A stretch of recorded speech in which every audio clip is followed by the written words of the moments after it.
Help support Friendo Club by going to patreon.com/Steven Larson or clicking join at youtube.com/Steven Larson. Access to bonus episodes, question threads for the Going In Raw podcast, and entry to our monthly wrestling predictions challenges. Join the Friendo Club today. Hey, Friendo, Steve here. Hey, Larson. And welcome back to Going In Raw. On today's episode, we're talking Ronda Rousey firing more shots at WWE. Also, kind of related to that, Vince McMahon. Nobody seems like him anymore. Not shocking. We're going to talk about more. Going to talk more about that, and then of course talk about AEW Dynamite last night on the road to Dynasty. Let me ask you a question. Did you watch all 3 hours of Dynamite last night? Man, I watched all 2 hours of Dynamite last night. I watched all two. You know what? I gave Rampage a shot. And then Max Caster just wouldn't shut up. Oh. They opened Rampage, and I get it.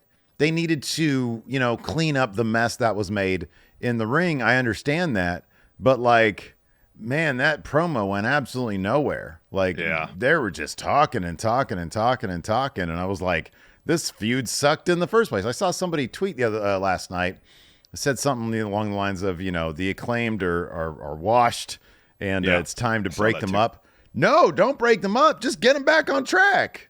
They haven't fundamentally changed since 2022 when they were super over. It's the stories that changed. Anyways. For the worse. Stories changed for the worse.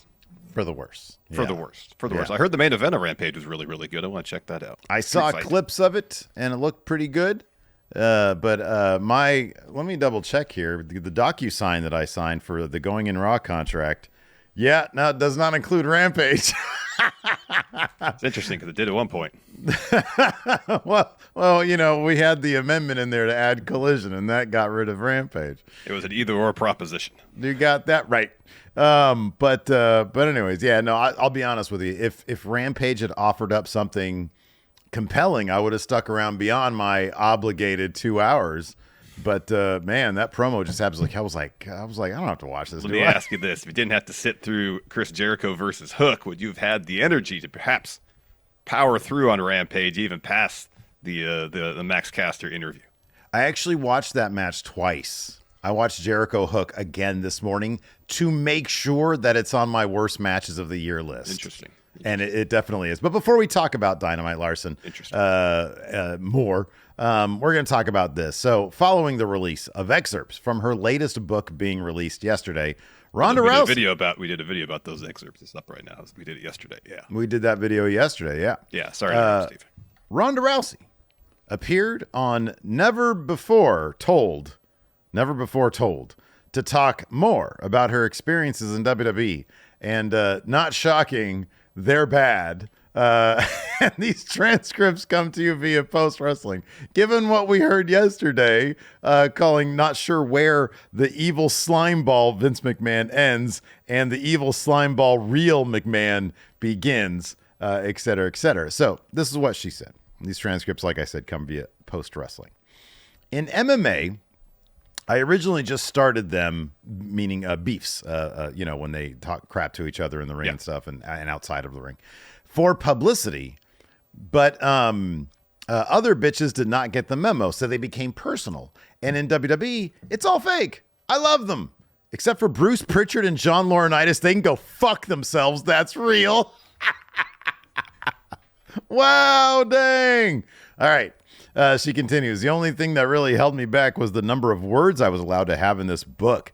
We were contractually held to 90,000 words, and I was going to talk so much more shit, especially about John Laurinaitis and Bruce Pritchard. But our editor said we had to streamline everything and not take a detour on the fuck these old bastards quest. So there was a lot more to it, but I had to basically get down to the meat and potatoes in this. She continues, how much of an absolute shit show it is at the WWE. They can't hold the sword over my head and hold me hostage with my own career, and I don't need anything from them, and I don't intend on going back, so I can actually say everything that I think and feel, where everybody else that is still held captive by their organization cannot. Hence, unloading on Vince McMahon and John Laurinaitis and Bruce Pritchard here in the book. Larson, last I checked, Bruce Pritchard is still with TKO. He's still with WWE. Yes. It wouldn't shock me if that wasn't the case at the end of the year, given how close he was to Vince McMahon. And you would think kind of central to, a lot of the shenanigans going on there, for lack of a better word. Well, this is the first time that Ronda has called out Bruce Pritchard. She tweeted not that long ago, essentially calling him Vince McMahon's avatar, that even when Vince wasn't there involved in creative, he was still getting his ideas into the creative mix via Bruce Pritchard. Yeah, right. So obviously no fan of Bruce Pritchard. It's Right. Yeah. But yeah, you got to think, with the report or rumors of Nick Khan trying to, start some sort of culture change within WWE, how that is going to affect people who were very loyal to Vince throughout the years. Yeah. And we'll get to more about people who have been very loyal to Vince throughout the years here in a little bit, but it's going to be interesting to see how that all, shakes down, how it all, if how many people are going to be out of the company in the weeks, months, maybe even several months to come. Don't know. And I don't know how long that process will take.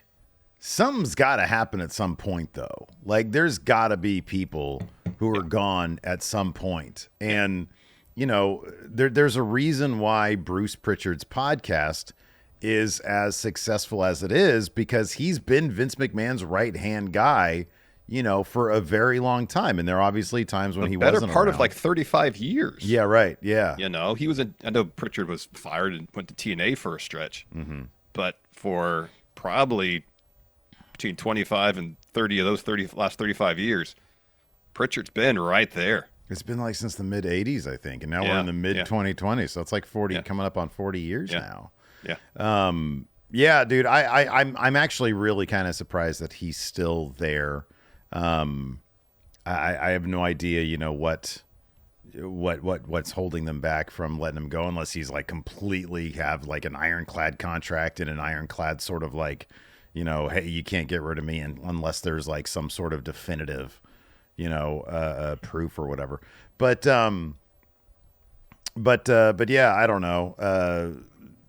That's interesting that's her perspective on Bruce Pritchard, but also not kind of shocking because he's a Vince guy. So speaking of Vince guys, while discussing the excerpts from Ronda's book on the latest Wrestling Observer Radio, Dave Meltzer mentioned that people within WWE who had previously defended Vince have stopped after the allegations in the Janelle Grant lawsuit, saying, and these transcripts come to you via WrestlingNews.co, quote, "If you think of Ronda Rousey, her background, her mindset, and her reading this lawsuit, it's pretty easy to see she's going to be infuriated by that lawsuit. Most women were pretty repulsed that read it, including in the company. There are people in the company who looked at that thing, and the first thing they tried to do was defend him in this and that. A lot of people did not try and defend him at all within the company. I mean, people who are even in the situation where they've been defending other people in the company. To me, nobody bothers to try and defend Vince to me. It's almost like they've thrown in the towel on him. It's like he's gone and we can't even try to defend him."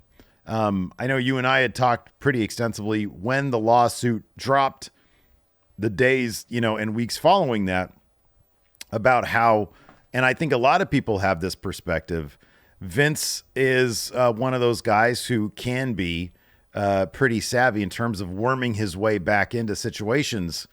The more time that passes, the more that comes out, seems less and less likely, especially with guys like Mark Shapiro at TKO saying, we don't talk to the guy and there's no way he's going to come back. Kind of feels like, it's done for him. It seems like it, especially, you'd think the one bit of leverage that Vince might have had was the number of shares he held within TKO, because he was a significant shareholder. And with that comes some power within the company. He's been selling off a bunch of his stock. We don't know how much more he's going to sell. And it seems like, not to interrupt you, but you had brought this point up before, that maybe the reason why he's selling this off in intervals is because of either tax obligations or contractual obligations, that he can't just unload it all at once.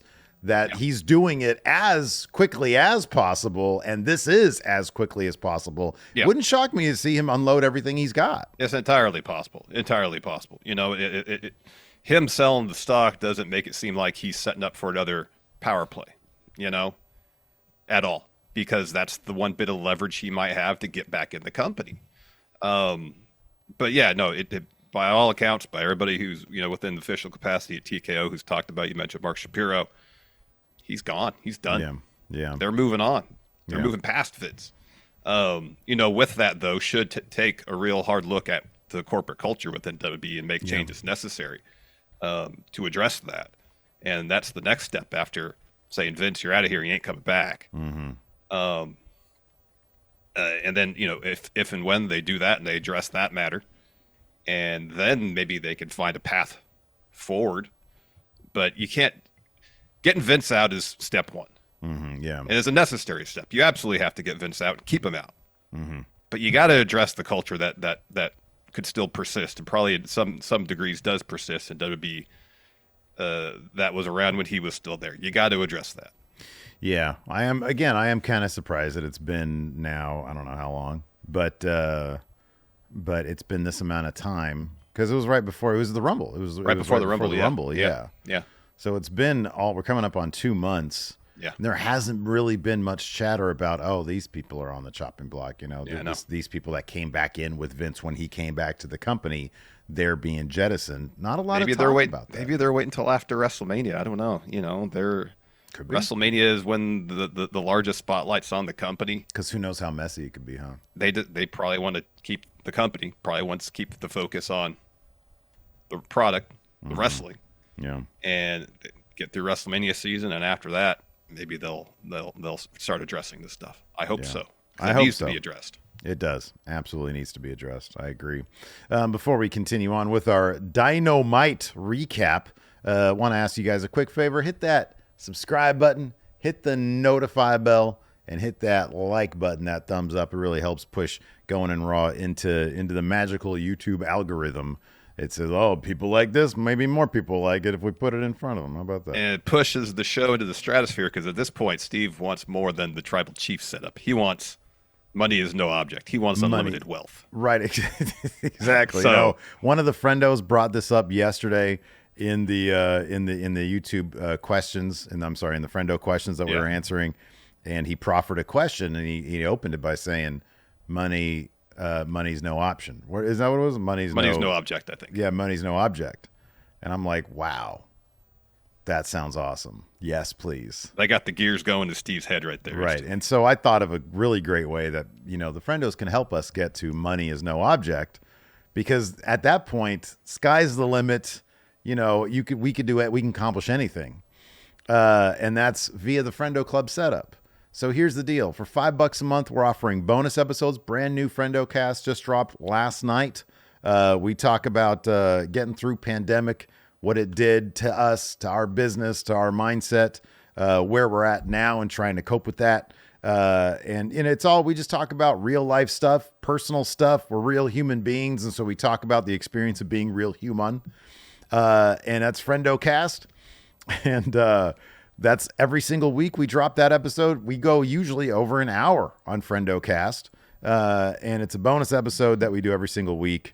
We own it all, so you guys can check it out. Also, as part of the Friendo Club setup, we offer question threads for all of our episodes and access to the Big Blue Predictions Challenge. Do you want to win? Do you want to win the Big Blue Predictions Championship hat? I'm sure you do. We've got WrestleMania coming up, and another Big Blue Predictions Challenge is coming up. Muted Mayday is putting his Big Blue Predictions Championship on the line. That's right. Right now, he owns it all, but you can own it all, including the Big Blue Predictions Championship. And the only way you can do that is get in the Friendo Club setup. We offer 2 ways to get that. YouTube.com/Steven Larson, click join, or going to Patreon.com/Steven Larson and clicking on the Friendo Club setup. It's right there for you. You guys, if everybody watching this and listening to this got the Friendo Club setup, we'd be that much closer to money no object. Well, it'd be closer to the Tribal Chief setup, and after that is money is no object. Right. Yeah. Well, it's Tribal Chief setup. It's the Rock setup where we own it all, and then is unlimited money wealth. no object. Yeah. Yeah. Unlimited wealth. Yes, exactly. All right, I know you're excited to talk Dynamite, specifically one match. You really want to talk about this Chris Jericho Hook match?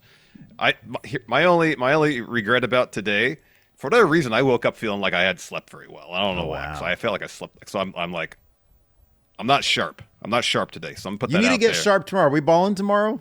Yeah, I'm we got to talk about. I'm we trying gotta to talk get that about time, 16 number on the 3-point line, man. I want to get to 16. Yeah. I want to get double digits. I was close. I've got You're looking 9. for that Ty Dillinger setup. I 10. am. Yeah, for whatever reason, I woke up and I just felt a little. It felt a little foggy up here. So Is it because Hook dropped you on your head 10 times? maybe I should do the whole show like this, like I'm reacting to Tito Ortiz showing up at August 1st morning. This is Jericho. Every shot of Jericho is this. So it's. I had the same thought, and you summed that match up perfectly. Worst match of the year. Well, when we were texting, you said it was like Brock Cena, but like way worse. Yeah. And here's the thing: it felt like what really torpedoed that match in my mind was how it ended. So you have the first half of the match where Hook is demolishing Chris Jericho, demolishing him, dropping him on his head a bunch. Jericho's like this the whole match. And it's like, they're going to have Hook take his time, but just deliberately and methodically destroy Chris Jericho and really get him over. And then Jericho had a bit of a comeback. He's about to put the walls of Jericho on Hook, and then Hook rolls him up for the win. And the camera angle was such that it looked like it could have been a double pin too, because that's what I was thinking at first. And then they busted Hook's music. I was like, okay, all right, so it's not. Yeah. So if you're going to have Hook win or dominate Chris Jericho to get the win, have him dominate Chris Jericho to get the win. Yeah. If you're going to have a competitive bout that Hook kind of ekes out victory, have a competitive bout where Hook ekes out victory. It's like, hey, we're going to have the first match. How it probably should be laid out. Hook demolishes Chris Jericho. Yeah. And Chris Jericho, I'm not saying he's the one that says this, but for the sake of conversation, Chris Jericho's like, I'm kind of a huge deal around here. Dave Meltzer said that I shouldn't be getting pinned by just anybody. Yeah, so let's have him pinned, but have an opportunistic thing where he just barely beats me. And I'm like, you can't really have it both ways. Yeah, it didn't. It was a big whimper of a situation. You either do the big, because the Brock. I think the Brock Cena thing. It seems really clear that that's what they were aiming for. Is Hook he takes Jericho off guard, dumps him on his head, and Jericho's at a severe disadvantage the rest of the time. The thing that I did like about the match, I jokingly call it worst match of the year. It might end up being just as a gag because, I don't know. There's a lot of really, really good wrestling these days. There is. I hesitate to call many things worst match of the year.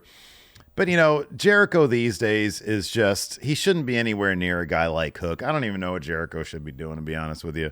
Touring with Fozzy. Yeah, the crowd's not into Jericho. There was like one guy during his backstage promo that yelled, "Retire!"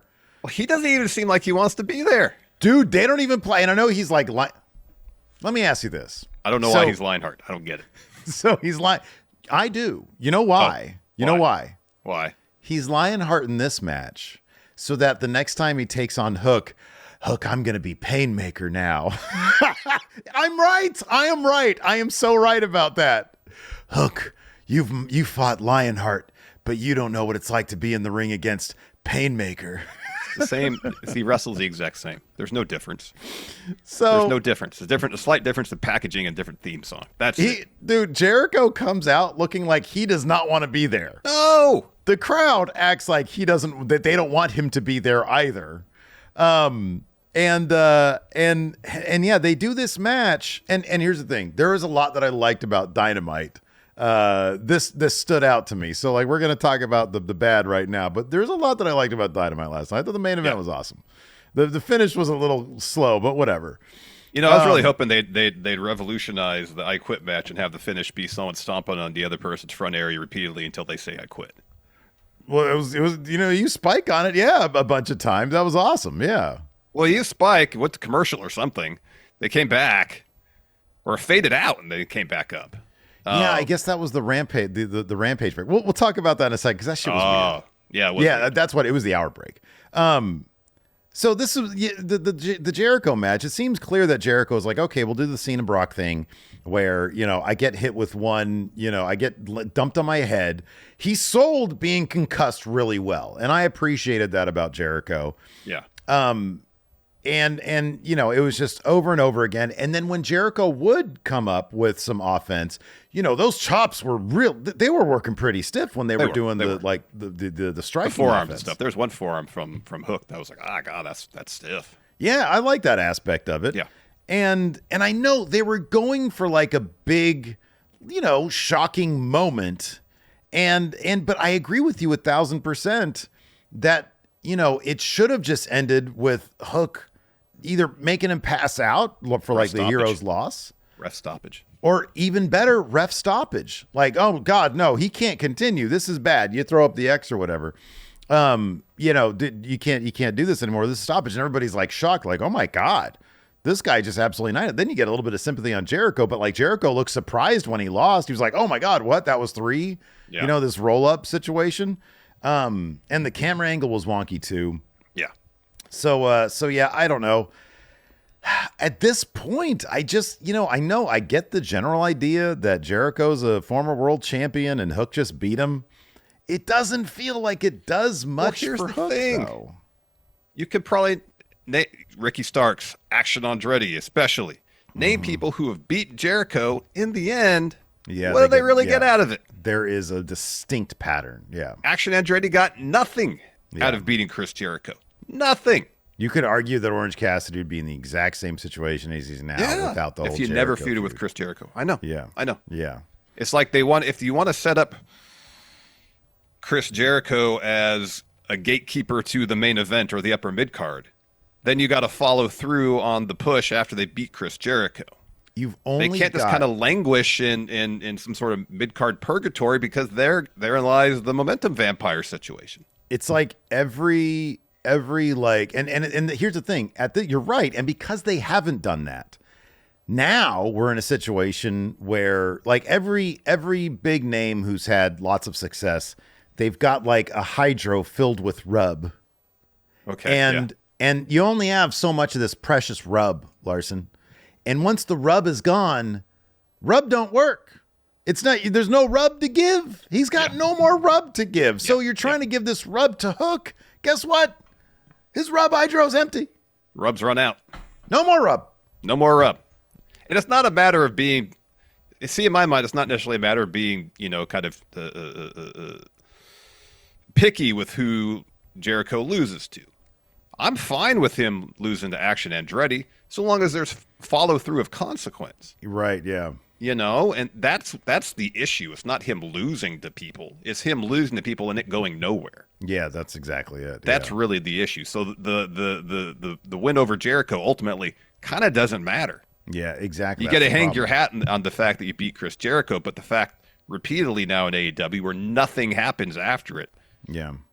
It's not in terms of us watching the product, in terms of the stories being told. It's not a win of much consequence at this point because of that. Yeah. Yeah, no, I absolutely agree. It's like, is Hook going to be in line for, to do away with the eBay title and contend for the TNT title, for the international title? Is it going to get him? It needs to, elevate him after this. And we've seen a pattern in the past of it not helping anybody. Look at Ricky Starks. Where the fuck is this guy? He's in the tag tournament. I get that. But like ever since he lost tag titles, he hadn't been seen. He should be one of the names you talk about when you're talking about, who do you want to see Ospreay mix it up with? Oh, Ricky Starks is a great villain for him to mix it up with, but he's not. He's not on TV. He's never on TV, and when he was in a tag. It didn't make any sense. It did. It really did. It really did. All right, let's talk about the good. First and foremost, in my mind, the good in AEW right now is Okada. Yeah. I absolutely love what they're doing with Okada. Mm-hmm. It's so against what you'd expect. This huge signing, a huge name coming into the company. 9 times out of 10, we see it with Mercedes right now. Mm-hmm. They're a babyface. Yeah. See it with Ospreay. And the fact that they decided to Tony Khan decided to book Okada as a heel, and it's an arrogant heel who is also utterly dominant in the ring. Yeah, and is so good when done right. It is. It is. It really And is. Okada Yeah. is doing it right now. I love the bit during his match with Kingston where he's baiting him out to the foot of the ramp, hits him that DDT, and just smiles. I know. Oh, it was Yeah. so good. Yeah. It's Him so marveling at his own pyro, like him thinking, I don't think he knew he was getting pyro. No, I think he was expecting Pac to come out right there. I know. I think he was. And then when it sort of like the finale happened, he looked, he was like, yeah. Like, look what I got. Yeah. I thought that shit was great. Yeah. I thought his bit with Marvez was good. Yeah. And then, talking about you got to learn his native tongue. Yeah, I think it's all good. He won the Continental Crown. Now that's going to be like a real thing. It's kind of whack how they like completely, like they made such a big deal. And it's funny because at the time when they made a big deal about the Triple Crown, I was like, oh, that sounds really cool. And then I looked up like, the Triple Crown and it was like All Japan Noah and something else. I don't know. It's like another Noah title or something. And I was like, okay, well that's kind of cool, Yeah. But like it didn't mean shit, It was like, okay, so really what is he didn't. going to be on all three? And now they've just separated them all. So I guess Eddie is still Ring of Honor champion and New Japan Strong champion. Yeah. Yeah, I know. It's an interesting choice when they made such a huge deal about the Triple Crown aspect and then split off the Continental Crown so soon, within 3 months of that being a thing. And it's interesting that Eddie dropped the belt on an episode of Dynamite for Pac to get the pay-per-view match, I know. Yeah. Because I feel like the match was fine last night between Eddie and Okada. It had some good moments, had some good character moments especially. Mm-hmm. But it wasn't exactly the barn burner that it could have been. And I wonder, part of that was, well, this is a TV bout. Let's say the AEW kind of dials things back for TV bouts because they don't often. Yeah. But it just felt like an interesting decision rather than waiting for Eddie to defend at the pay-per-view, have him drop here in a good bout with the idea that Okada and Pac, that's the dream match that we want to have for the title, essentially, Yeah, like I feel like they really should have done Eddie Okada at Dynasty, and then you Yeah. do Pac Okada at the May pay-per-view with the Double or Nothing. Yeah. Because a month ago Eddie was a big deal, and walking into this, he didn't seem like this was such a foregone conclusion that Okada's going to win this cheap-looking title, and he's going to make something about it. If you look at their champions right now, it's like, okay, you got Edge with the TNT title, you got Okada with the Continental Crown. What a weird time! What a weird lineup. You got Samoa Joe with the world title. That's about to be Swerve. And then Roderick Strong with the international title. And the Undisputed Kingdom's kind of cold right now. Oh, they're very cold. But, maybe that'll heat up if, with the Adam Cole Wardlow, video that they did. Yeah, it's a weird lineup of people right now. But it also is sort of like a transitionary phase where we're going into the future. Man, I was once again, so absolutely impressed. How is it that Will Ospreay has become like a top 3 promo in the business right now? My God, dude, he has got such a just a wonderful rapport with the crowd. Yep. He is so comfortable and he's so charismatic. Yeah. I mean, dude, the way this guy talks, you cannot stop watching him talk. And I understand that I've got, a proclivity for the Englishman out there because I was once, an adopted son of England. I lived there for 4 years when I was a little kid, went there for my honeymoon. And again, after my sister got married in Scotland. So I love the Brits. But I watch my Sky News every once in a while, Larson. I'm obsessed with the royal drama right now.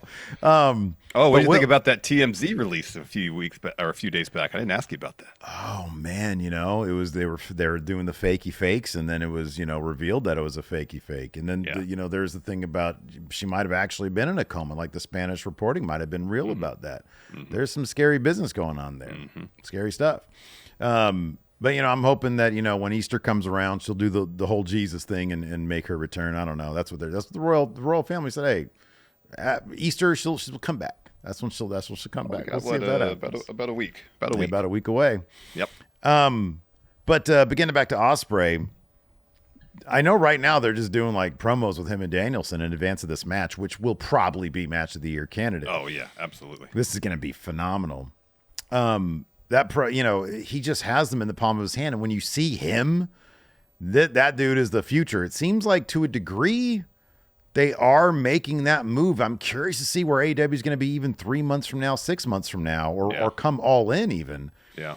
To see what the landscape's going to look like. Swerve is world champion. You know, I don't know who's going to be carrying the international title.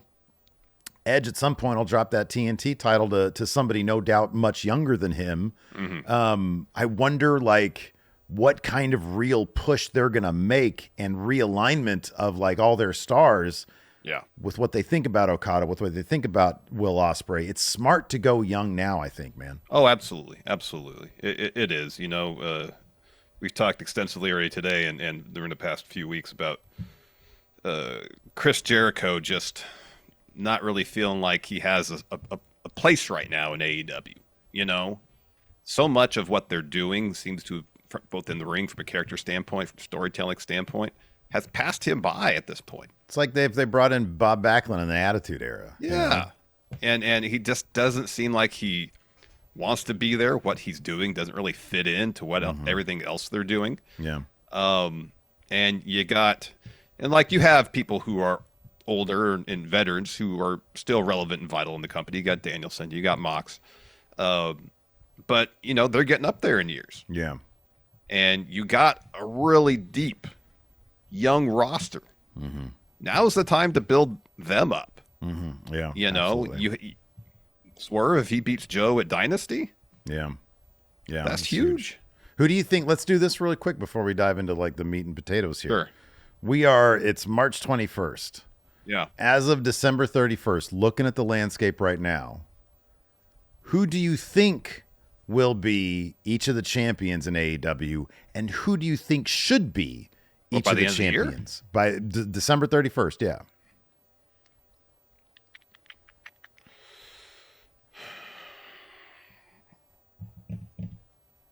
I mean, Swerve will probably win the title at Dynasty. Yeah. And at some point, they're probably going to do Swerve Ospreay in a title program. I just don't know how soon that's going to be. They can do that at Wembley.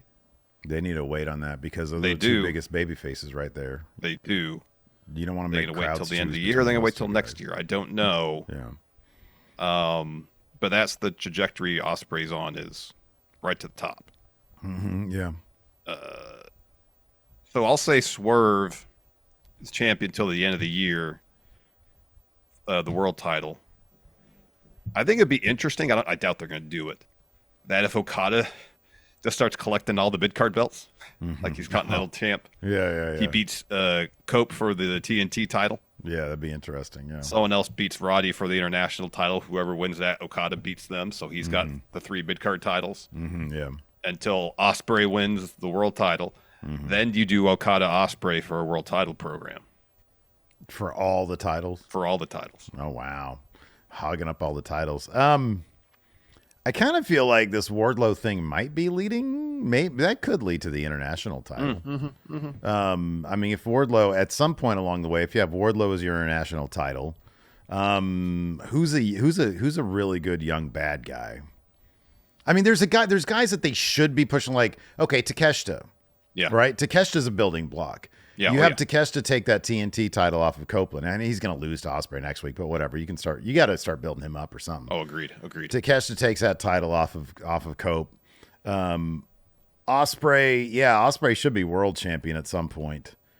And then you got Okada. Okada's really got to build that Continental crown up. You know what I mean? It's kind of like Eddie. I know Eddie beat Danielson like twice, but I don't know. I mean, if Okada has.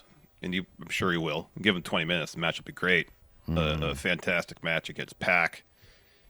If Okada defends the belt regularly and has awesome matches defending the title, it's going to elevate the stock of the belt, you know, and involve in interesting stories. You know, you saw what Christian did with the TNT title. Absolutely. He was involved in interesting stories and putting on good matches. He was, yeah. If you have a guy like Mox coming after Okada for the Continental crown, you know. Yeah. But Okada's got to put together, like, they need like 6 dudes with just stellar resumes to fall before Okada, and then you know, and then people are really going to want that thing. Yeah, you know, you have Okada. I'll just name some people. Claudia. I don't think they've ever had a one-on-one match. That'll be awesome. Yeah. You mentioned Mox. I know they're both heels. You do Okada to Takeshita. Gosh, who else? I mean, there's people they should be pushing, but they just don't, like Hobbs. You know, it's like, the fuck, can we get on that, please, now? Agreed. But like Right it away. just- it's one of those things where it's like, oh, well, I'll believe it when I see it. Or like, Shane Taylor, it's like one of those things. I'll see it when I believe it. Yeah. But anyways, otherwise, Mercedes had a pretty lengthy promo to kick things off, and you sort of got a lay of the land around the TBS title. Also, the Willow Nightingale stuff is kind of interesting. I like that stuff. It's kind of interesting now, having seen Mercedes for 2 weeks in AEW, how she's going to fit in. I was thinking about this, and I was thinking about it really hard. Like, it's really difficult for somebody who has, oftentimes we talk about wrestlers fulfilling their potential and what you do to remain relevant and interesting and creatively satisfying, et cetera, et cetera. Yep. And somebody like Mercedes, who has Sasha Banks in WWE, really did, when you main event WrestleMania and you become a main eventer. Like, she was main eventing Raws and SmackDowns. She was like one of the first women to really start doing that on a regular basis. You can't say there's anything Sasha really did in WWE on the biggest stage that was unfulfilled. I mean, sure, there might have been a couple accolades like Money in the Bank or whatever. Yeah. But in terms of like being an all-timer, winning those titles, being as relevant as humanly possible, it's a little bit difficult to go down from the biggest stage and not come off like you are so much bigger than everybody else. And fitting into that is a bit of a challenge. And that's the vibe I get from her right now. Yeah, I could see that. And I think that's going to change once we see the matches, because I think that she's going to be able to do the matches in AEW that maybe would be a little bit, dumbed down in the WWE. Yeah. We saw her put on some phenomenal matches before she got injured outside WWE in New Japan. And Stardom. In Stardom. And so I expect that to be sort of the stamp she puts on her career here in AEW. Yeah. And part of it too is the stories that motivate those matches too. If she's involved in interesting stories and putting on awesome matches, it's going to go a long way to kind of diminish the idea that she's already wrestled at the top platform, And main event of nothing left for her WrestleMania. to do, And sure, she's not like a Rumble winner or won Money in the Bank or anything like that, but she had a highly decorated career in WWE. Yeah. Oh yeah. Absolutely. Yeah. So if she goes, now that she's in AEW and is involved in really interesting creative stuff both inside and outside the ring on their programming, then it's going to be like, oh, okay, she has the accomplishments. Now she's doing these stories and matches that are interesting to her. Yeah. And if it's good and intriguing, captivating stuff, then it's just I've accomplished, in terms of accolades, all this. Now I'm going to show that from a creative standpoint, I can deliver too. It's interesting though, because it kind of crosses over into any sort of fiction. It's weird whenever you see like, okay, I'll use this example. This is such a weird example, but Glenn Close, right? Big movie star. Yeah. Shows Oscar up, winner, I think, right? Probably. Shows up season 4 or 5 of the season 4 of The Shield. Where like The Shield is kind of like AEW, but Glenn Close is coming from WWE. And she does a really good job, but she just sort of sticks out like a sore thumb. It's like, man, you were like at the top, and now and The Shield is awesome. I love The Shield. Don't get me wrong. I don't need The Shield to be Oscar-winning movie. But it just sort of stands out. She sort of sticks out like a bit of a sore thumb. Did she win Oscar or no? No, she's been nominated a bunch, but actually she's never won. Okay, well, there you go. Still, Hollywood movie star up on the silver screen. And then slumming it there in Farmington with She's Nick Mackey. won 3 Golden Globes. Well, AEW's like The Shield, and Mercedes Moné is Glenn Close. And so her coming down, I'm like, all right, this is going to take some getting used to. But once I think she mixes it up in there, it'll come off as a bit more organic. It could also be a situation with like the Coen brothers where they won all these awards for Fargo. And they're like, we're going to make a movie for us now. We're going to make The Big Lebowski, Yeah, Where yeah. she was in WWE, she got all the accolades, but it's like, I'm going to do stories for me now. I feel like that was her New Japan run. Could be. And now, like, what would be the next analogy for the Coen brothers? Gosh. Oof. Hail Caesar? I don't know. No. I don't know, because they made a bunch of movies for them until they did No Country for Old Men, which was, I mean, I'm sure it was a movie for them too, but Yeah, that was a movie huge for Steve. award-winning film. That was a movie for Steve because, oh my God. What a great movie. Might be my favorite movie of all time. Anyways, Dynamite opened up with Okada arriving at the arena in a Ferrari. Not a Kia, a Ferrari. Not a Kia, Ferrari. Then we had Mercedes Moné comes out. Go ahead and do the chant, Larson. CEO. I'm not into that. I'm still. That's one thing that can go easily. The new theme song. I know it's her rapping. Steve's chant's gonna be "That can go, that can go." Please no, Mo. Anyway, she comes to the ring. Shivani gives her a mic, and she does the thing. This is such a stupid small criticism, but it's still. She doesn't punctuate her shit looking at the camera, even when they're one time towards the end when she punctuates it. When she says, because I'm the CEO or something like that. She does the Enzo thing. And it's like, look into the camera. This is not DDP, situation where Vince yells at him for looking at the camera. And then he's terrified to look into the camera, even when it makes a lot of sense. Like, yeah, it was kind of disconcerting. I was like, there's a camera there. Looking at the camera. Talk to us. Yeah. But she was talking to the crowd. She says, Toronto, say hi to your new CEO. I'm on such a high after last week. Big business. She says, I missed all this stuff. I missed you guys. I'm excited to be here. All this almost got taken away from me 10 months ago. I almost had a career-ending injury in a match against Willow Nightingale. And the crowd's like, we're not going to boo her. Yeah, no. There's like a couple guys, oh, you want us to boo? Okay, sure. But most people are like, hey, we love Willow. She's Willow's great. Yeah. She's awesome. She says, no, I know that's in the past and I'm in my new home. And a lot of you may not know who Mercedes Moné is. So I asked the truck to play a video that I put together.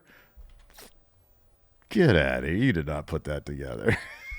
You had your people do it. You're the CEO. Anyway, she throws to a video package. Really well done one. Yeah. Back to her, crowds chanting CEO.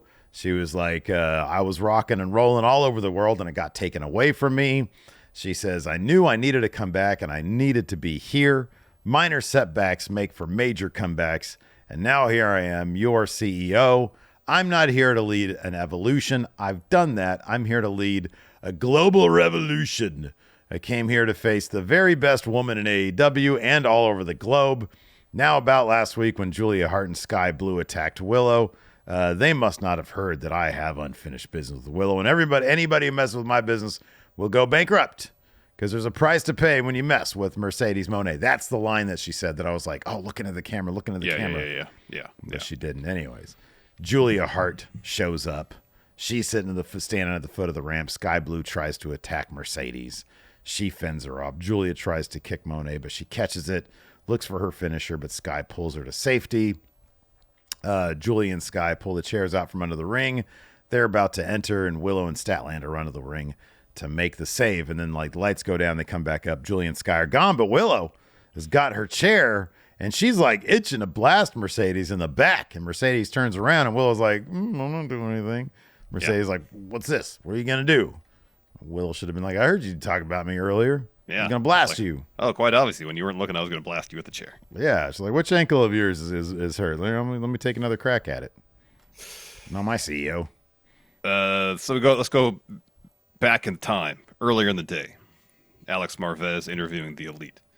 So he introduces everybody, and Nick says, you showed some respect this time, but maybe next time, speak in Okada's native tongue in Japanese. Oh, that's difficult.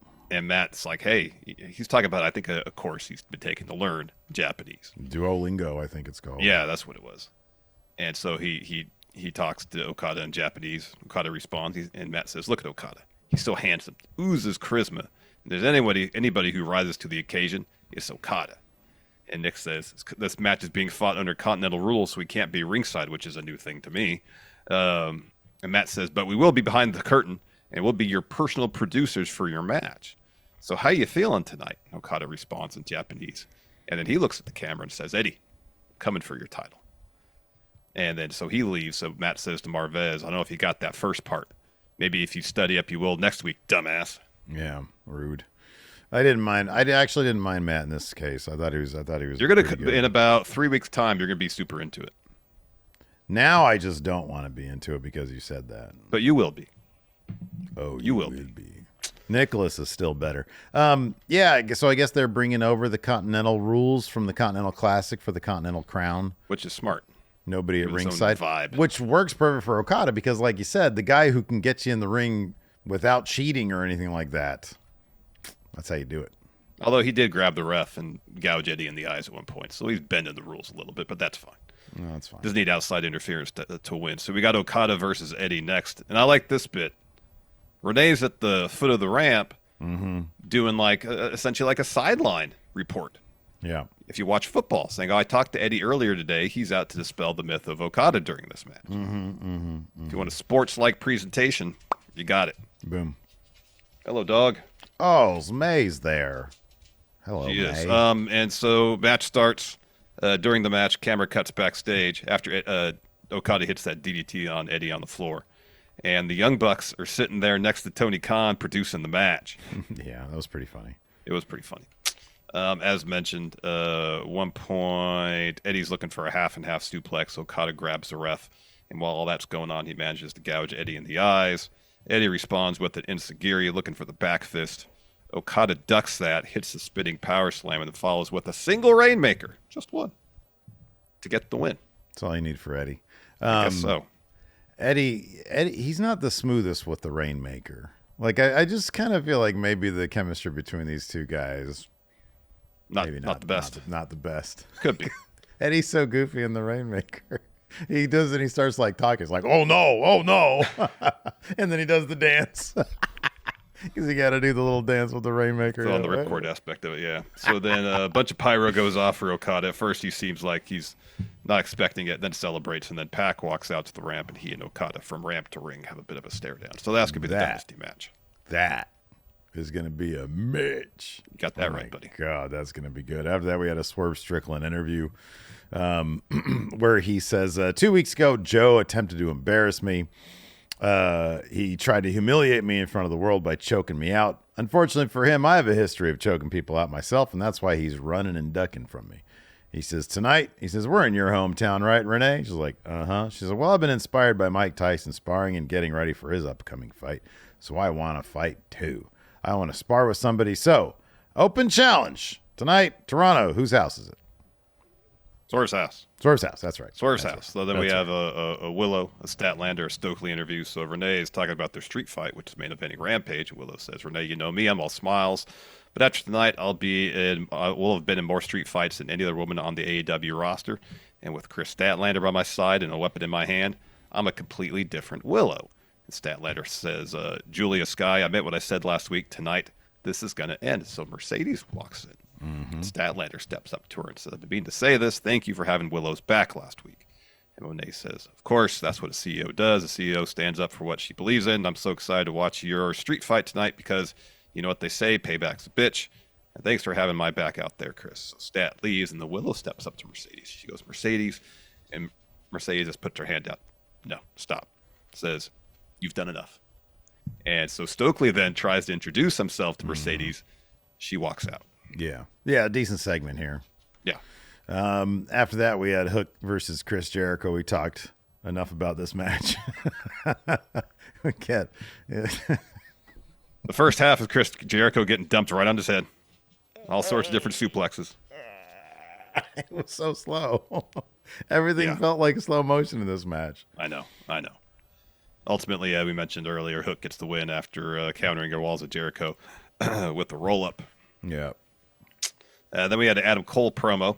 He's in like the story time with Adam Cole setting, but no storybook, it didn't look like. He had like a, what do you call like one of them like jackets you wear when you're smoking a cigar? Smoking jacket. Smoking jacket. Yes, that's the one. Yeah. He had that on. Looks like there might have been a fire, in a fireplace. It's definitely still in his study. Oh, it was definitely in a study. It was not his Chugg's, streaming office. He would have been sitting like this. It was his small library. You've been sitting in profile if it were. He wasn't doing this. Who wants story time with Chugs, baby? Oh, Master Chief. Oh, we got a raid from Steven Larson. Thank you. Oh, he's so nice. He's the nicest guy. He's so but nice. not to Wardlow, not here. He said he's this. very disappointed in Wardlow. He said, I hate the feeling of being disappointed. And last week, Wardlow, you disappointed Chugs. You challenged Joe for the title and you failed. Wardlow, you had one damn job and you failed. And right now, you should be the AEW World Champion. So instead, you have a new goal, and that's to make sure the Undisputed Kingdom holds on to the gold and that we do have, and maybe we'll forgive you. I'm not saying this out of anger, Wardlow. I'm saying this because I care about you. I want the best for you, and I want you to reach your true potential. So don't screw it up.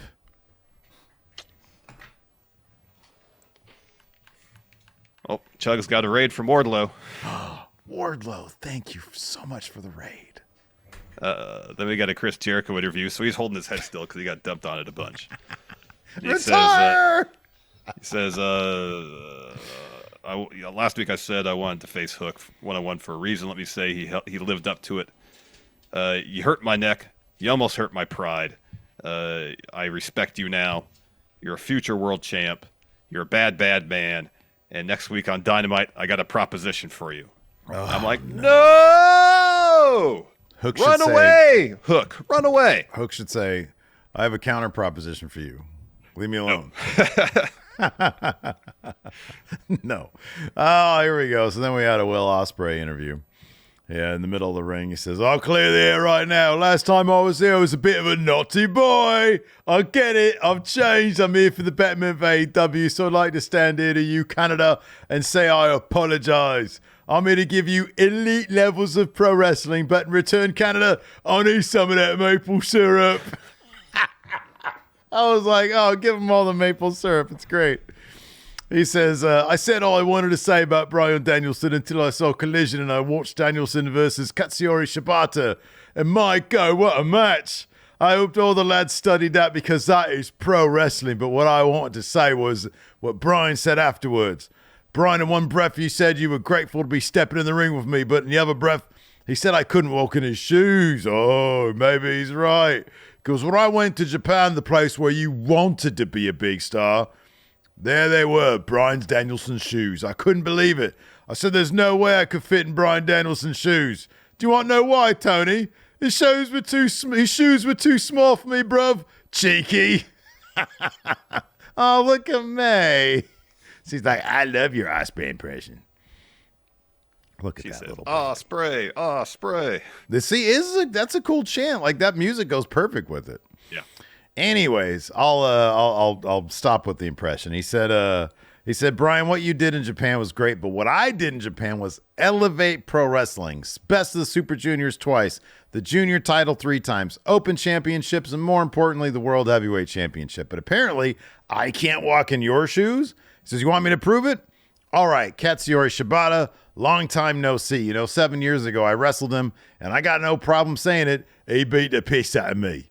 He says, you want to know the difference between a 23-year-old me and right now? I'm a 30-year-old man. I got 2 pugs, 3 cats, a kid, a missus, a mortgage to pay, and more importantly, a point to prove.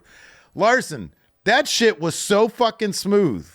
It was so smooth, and it's so endearing. Yeah. He says, so next week on Dynamite, Shibata, meet me in this ring. Danielson, sit at home, watch, and let me show what the Billy Goat is all about. I love this promo. Ospreay's fucking great, dude. Yeah, I know. It's in one sentence, rather than just saying, hey, I've grown up since the last time we faced Shibata, he describes how he's grown up, Yeah. And it's good. It's really good stuff. Then we had a video package for the TNT title. Then we had a tag match, Mariah May and Toni Storm against Deonna Purrazzo, Thunder Rosa. See, at first it seemed like Deonna and Thunder are working well as a team until towards the end, when Thunder Rosa tags herself in, much to the dismay of one Deonna Purrazzo. And not only did she tag herself in, she got the win. So Deonna's like, England, I want another title match because Toni Storm tapped when the ref wasn't paying attention. But now Thunder Rosa, after beating Toni Storm, has a claim for a title shot. So we're getting a 3-way bout at Dynasty, aren't we? You got that right. Yes, and we then are. Deonna and Thunder Rosa will probably split off into their own feud. Yeah. Which will be good. Yeah, it probably will be. So after Thunder Rosa tags in May, then Mariah May tags in Tony. Thunder Rosa hits Mariah May with a DVD, hits Tony with, Tony hits Thunder Rosa with a stiff German suplex, follows with a hip attack, looking for a Storm Zero, but then Thunder Rosa reverses that to a jackknife cover to get the win. Mm-hmm. Yep. After that, the open challenge of Swerve Strickland is answered. It's the Butcher. Not a shock. He ended up taking the L here. Pretty quickly, too. Yeah, pretty quickly. So Swerve hits a house call, follows with a Swerve stomp, locks on short arm scissors, and the Butcher taps, proving the point. I was kind of hoping that Swerve would choke out Butcher somehow. I thought he was going to be a bit more literal with the, with the Joe thing, yeah. But anyways, yeah. Swerve takes the mic, says, Samoa Joe, before I met you, I had nothing but the utmost respect for you. And then as I got to know you, at first it felt a little different, and then after a while, I really stopped liking you. Now you're getting me very close to hating you.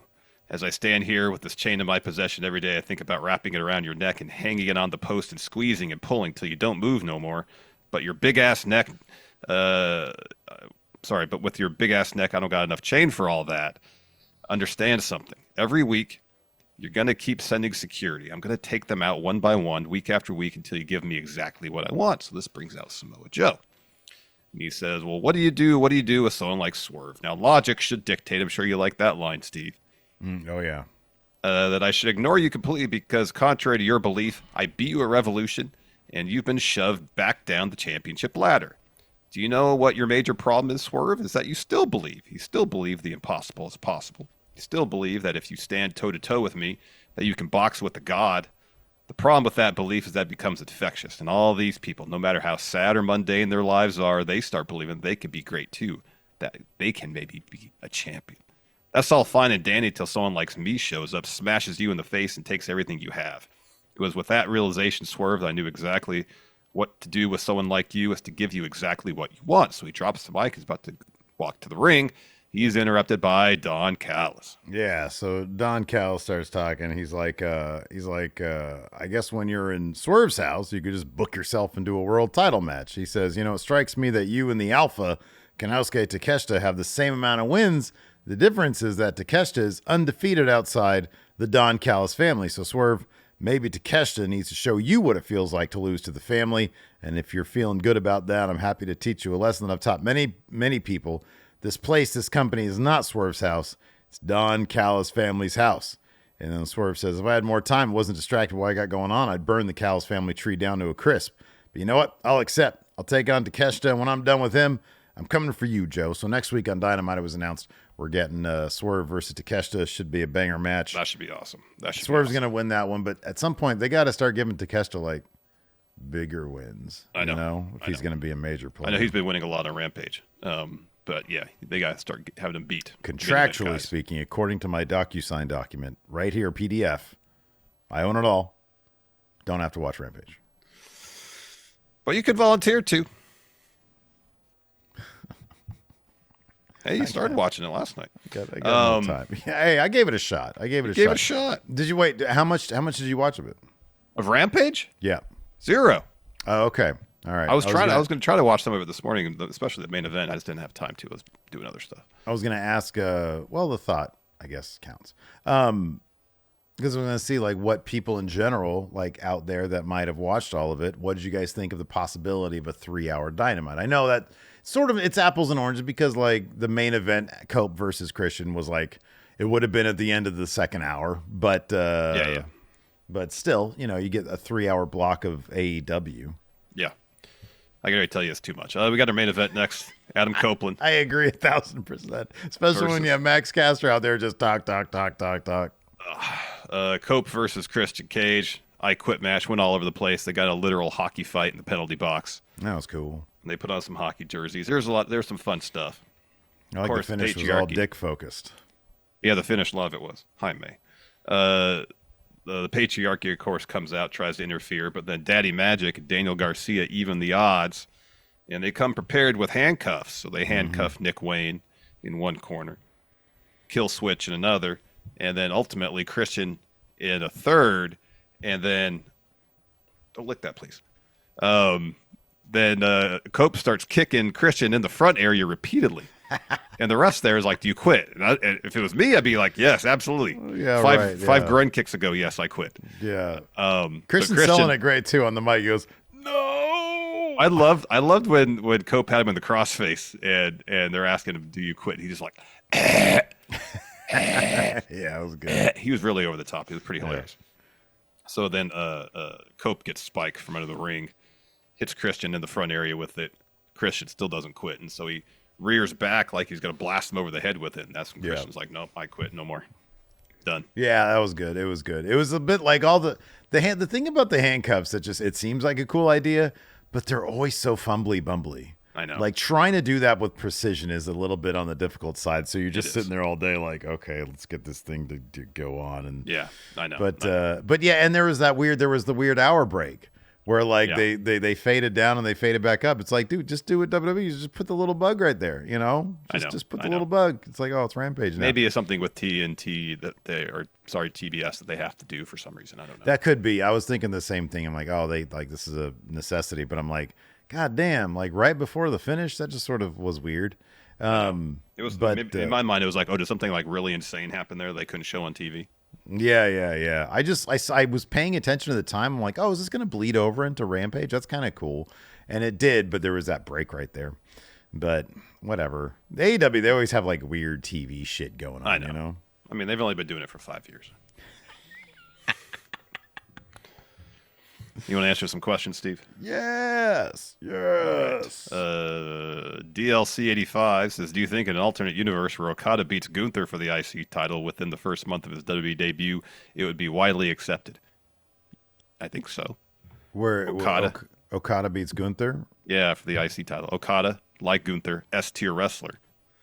I think that'd be cool. That's a good statement. The match would be phenomenal. Yeah, it'd be a match of the year situation there. And Gunther's done so much to elevate the Intercontinental title that it wouldn't seem like, oh, Okada's just coming in here and winning the mid-card title.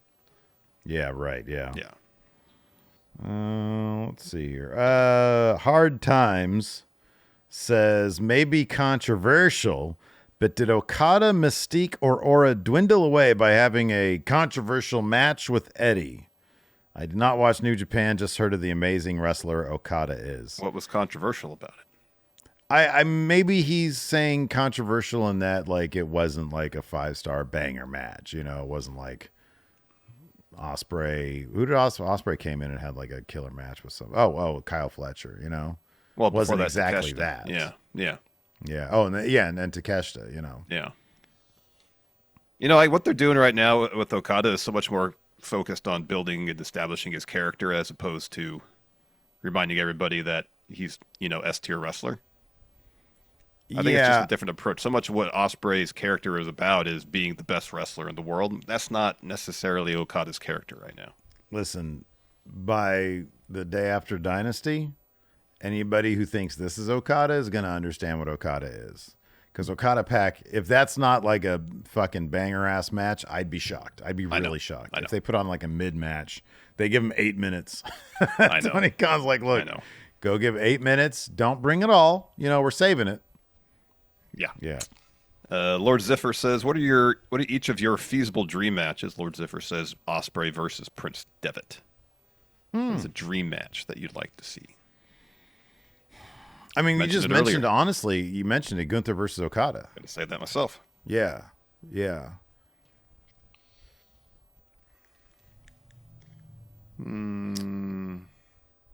Okada and Roman Reigns. Oh, there you go. Like the mystique of that match would be off the charts. I don't know. I guess like Punk versus Reigns could be pretty cool. Like the promos could be really fun with that, with Punk versus Reigns. One Chad to rule them all says Nacho or Cool Ranch. Man, I'll be honest with you. I've sort of cooled on Doritos. Same. It's too much. Although we had some of the spicy ones recently. Those are pretty good. The Flamas? Is that what they are? Purple bag? I don't remember what. The only reason I know is because Devin the other day was like, hey, will you go get some Flamas for me? Because I was like, I'm going to Winco. Oh, no. And then the spice, he likes the spice, yeah. Yeah. He'd be a fan of Dune. David Matushek says, with Okada as new Continental Champion, Who should his first feud be with? Well, it's going to be with Pac. After that, I don't know. Fuck it. Double or nothing. Do Osprey Okada. Well, I'll get into that already. I don't know who wins that match. I really don't. Yeah, I don't know either. Justin Sider says there are $28 tickets available for Dynasty. Is it worth sacrificing revenue for a better TV product? Yes. It's better to sell tickets at some price as opposed to have empty seats. Yeah, I agree. And it's not like $28 is getting you ringside. That's hey, the last day, comp them. Go outside. You want to watch some greps? You want to watch some greps? Tu quieres greps? In there, buddy. What's going on over there? What's going on? Trying to eat my cord to my earbuds here. It's probably so tasty. You should let her do that. Taste of plastic. Blake Whitehouse asks, is Okada's reaction to the pyro after his win similar to Larson's when he beat Steve at basketball? No, I don't act surprised when I win at basketball. No, you win enough. Yeah. You win plenty at basketball. Not as much as I would like, but I win enough that I'm not like, oh gosh, what is happening? Oh, this is good. I'll keep doing this. Yeah, right. Yeah. My favorite thing, it's one of the best feelings in the world, is when I'm in the position where I win, I shoot a shot. As soon as it leaves my hand, I know it's going in. Oh, yeah. And I start walking to our sideline to get some water. Oh, I did that. I did that on a couple 21 games the other day when when you go up to top, because when I went on that run, I was like, what, 8-10, and then I just finished the game by you didn't miss after that. I know. I'm excited to play more full court 21. I'm sure someone else has invented that, but that might be the finest thing I've ever come up with in my life. It was fun. It was. Honestly, anytime we get a chance to go full court, it is fun because it's like a smaller court. I know. So except when we played the full game at full court. I think we got through 1.5 of those, and we were like, nah, that's a bit much. Yeah, that's right. Yeah, that's right. We quit mid-game, didn't we? It was like, dude, we've been here for too long. Usually I can be there like all day, but even that one, I was like, this is too much. This is way too much. We've gone too far with it. It's good for conditioning, though. So it is. No, it's awesome exercise. It's like my favorite form of exercise. I'd play it every day if I could. Yeah, same here. Anyways, that's going to do it for the show today. Do you have any more questions? Because I'm out of questions over here. Oh, okay. Let's see if we could get one from an unfamiliar. Oh, here, Jennifer here says, I was at last night's Dynamite. Got a report from Dynamite. I was a lot of fun, except for the guy next to me wouldn't move when someone was trying to get to his seat, so I missed Adam Copeland's entire entrance.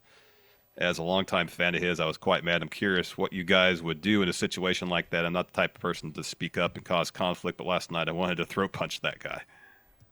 Who's this person's name? Jennifer, I'm so sorry, but you got my luck. Because every fucking time I go to one of these things, there's some dipshit who either stands in front of me or fucking smells weird or is chanting weird shit or is trying to troll wrestlers or is, I don't know, on their phone or doing something irritating. I'm always near that person. I'm never that person. I always try to be, as contrary to what some people think, I try to be courteous when I'm in that situation. Yeah. Oh, that's infuriating. That is infuriating. That's infuriating.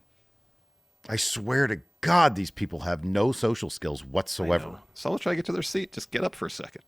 Yeah, right. It takes 10 seconds. Get up. Let someone get to their seat. Sit down. What the fuck, I don't get it. I don't get it. Or like people holding up a giant ass sign right in front of other people. I know. Let's be cool, people. Come on. People in the front row just standing up the entire time. What the fuck are you doing? There's a million people behind you. I know. Or in the case of AEW, there's like several people behind you. But still, you're blocking their view. Yeah. Even the empty seats maybe want a good view, And it's like Cope. Say what you will about Cope. That dude's got number one. He had, oh my God, that ring gear. That was amazing. The Toronto Maple Leafs inspired ring gear. Yeah. Did he wear like pretty much that same gear in his last match in WWE, except it said Edge on it when he wrestled Sheamus? Because that match was in Toronto too. Yeah, I seem to remember his SmackDown colors. Yeah. And so he just changed the Edge to Cope on the pants, and then sounds right. Yeah. Oh yeah, he's got to be thrifty. Well, he doesn't have to be, but. What, are you shaving him for not getting a whole new pair of pants? It means you wear a pair of gear once and you could repurpose it and wear it again. By all means, I'm not shaming him. I'm saying he's making a ton of money. He doesn't have to be thrifty, Steve. If he chooses to be, that's more power to him, but he doesn't have to be. Well, you know what he could do also? I wonder do you think it would be, could he get more money selling his last WWE pair tights? Yeah. Or it doesn't make more financial sense to just reuse them. Could he sell them for more than he would take to make new ones? You do what he did, repurpose them, and then he could sell them saying, hey, this is my last trunks I wore in WWE. It's also the gear I won the TNT title in. Yeah.